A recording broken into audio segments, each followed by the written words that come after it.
नमस्कार। एक जिंदगी का सफर तो खत्म हुआ, लेकिन एक बहस की शुरुआत हो गई पूरे देश में। ये कहानी है हरीश राणा की। उनका जाना असल में सिर्फ एक मेडिकल घटना नहीं थी। ये तो एक ऐसा मोड़ है जो हम सबको जीवन, मृत्यु और गरिमा के सबसे गहरे, सबसे मुश्किल सवालों पर सोचने को मजबूर करता है। तो चलिए इस ऐतिहासिक मामले की परतों को खोलते हैं। सोचिए, देश की सबसे बड़ी अदालत का सिर्फ एक निर्देश और इसी एक लाइन ने उस इंसान के आखिरी दिनों की पूरी रूपरेखा तय कर दी, जिसने अपनी जिंदगी के 13 साल कोमा में गुजार दिए थे। इस पूरे सफर में हम क्या क्या समझेंगे? सबसे पहले हम राणा परिवार के उन 13 सालों के संघर्ष को महसूस करने की कोशिश करेंगे। फिर हम अदालत के उस ऐतिहासिक फैसले पर नजर डालेंगे जिसने सब कुछ बदल दिया। और आखिर में हम देखभाल और इच्छा मृत्यु यानी यूथेनेशिया के बीच का जो बारीक सा फर्क है उसे जानेंगे। तो 24 मार्च शाम के लगभग 4:30 बजे का वक्त था। दिल्ली एम्स के डॉक्टरों ने कंफर्म किया कि हरीश राणा का सफर अब खत्म हो चुका है। पर यह सिर्फ एक खबर नहीं थी, ये एक बहुत लंबी, दर्द भरी और असाधारण कहानी का अंत था। इस पूरी कहानी के दिल में है एक परिवार का संघर्ष।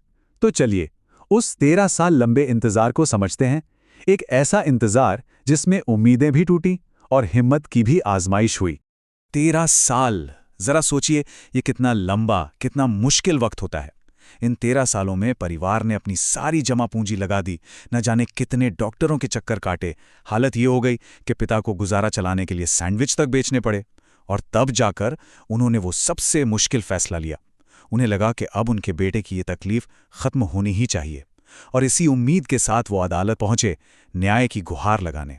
और यहीं पर इस मामले में एक बहुत बड़ा टर्निंग पॉइंट आया। जहां एक तरफ निचली अदालत ने परिवार की अर्जी को खारिज कर दिया था, वहीं सुप्रीम कोर्ट ने एक ऐसा फैसला सुनाया जो ऐतिहासिक बन गया। सुप्रीम कोर्ट का यह फैसला सिर्फ कानूनी नहीं था, इसमें गहरी इंसानियत भी छिपी थी। देखिए, अदालत ने सिर्फ कागज नहीं देखे, उन्होंने डॉक्टरों की उस रिपोर्ट को गंभीरता से लिया जिसमें साफ कहा गया था कि अब ठीक होने की कोई उम्मीद नहीं है। और सबसे बड़ी बात, उन्होंने माता-पिता के दर्द को समझा, उनसे बात की और उसके बाद जाकर परिवार की मांग को सही ठहराया। चलिए, अब हम इस विश्लेषण के सबसे जरूरी हिस्से पर आते हैं। यहां हम उन शब्दों को समझेंगे जिन्हें अक्सर लोग गलत समझ लेते हैं, खासकर जब बात जीवन के अंतिम समय की देखभाल की हो। एम्स के डॉक्टरों ने इसे बहुत ही अच्छे तरीके से समझाया। पैलिएटिव केयर का मतलब ये नहीं है कि हमने इलाज से हार मान ली। नहीं, इसका मतलब ये है कि जब हम बीमारी को नहीं हरा सकते, तब हम मरीज के दर्द को, उसकी तकलीफ को कम करने पर अपना पूरा ध्यान लगाते हैं। ये विज्ञान से ज्यादा करुणा की प्रक्रिया है। अब यहां पर जो बात है ना, वो समझने वाली है। देखिए, एक होती है एक्टिव यूथेनेशिया यानी सक्रिय इच्छा मृत्यु। इसमें जानबूझकर कोई दवा देकर मौत दी जाती है। पर हरीश के मामले में ऐसा बिल्कुल नहीं हुआ। यहां क्या किया गया, जो मेडिकल सपोर्ट था जैसे कि फूड पाइप, उसे धीरे धीरे हटाया गया ताकि मौत का जो प्राकृतिक प्रोसेस है वो पूरा हो सके।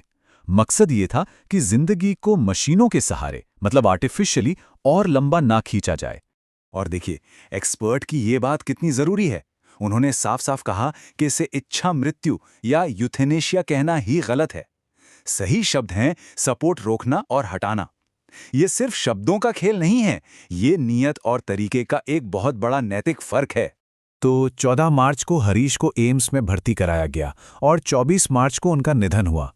इन 10 दिनों में डॉक्टरों ने एक बहुत ही सावधानी भरी और मानवीय प्रक्रिया अपनाई।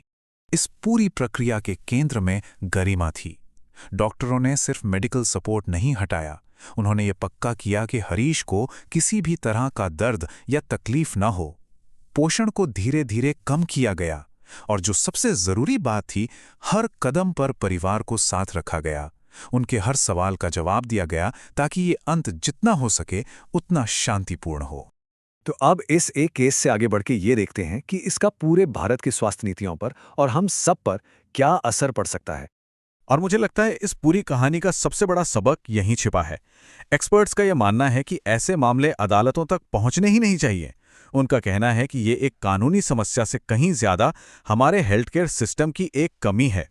ये एक बहुत ही पावरफुल आइडिया है। जरा सोचिए, अगर हर अस्पताल में ऐसी स्पेशल केयर की सुविधा हो जो लाइलाज बीमारियों से जूझ रहे मरीजों और उनके परिवारों को संभाल सके, तो शायद 13-13 साल तक चलने वाले संघर्ष की ये कहानियां अपने आप कम हो जाएंगी। हरीश राणा की कहानी तो खत्म हो गई, लेकिन हम सबके लिए एक सवाल शुरू हो गया है। ये केस सिर्फ कानूनों और अस्पतालों के बारे में नहीं है।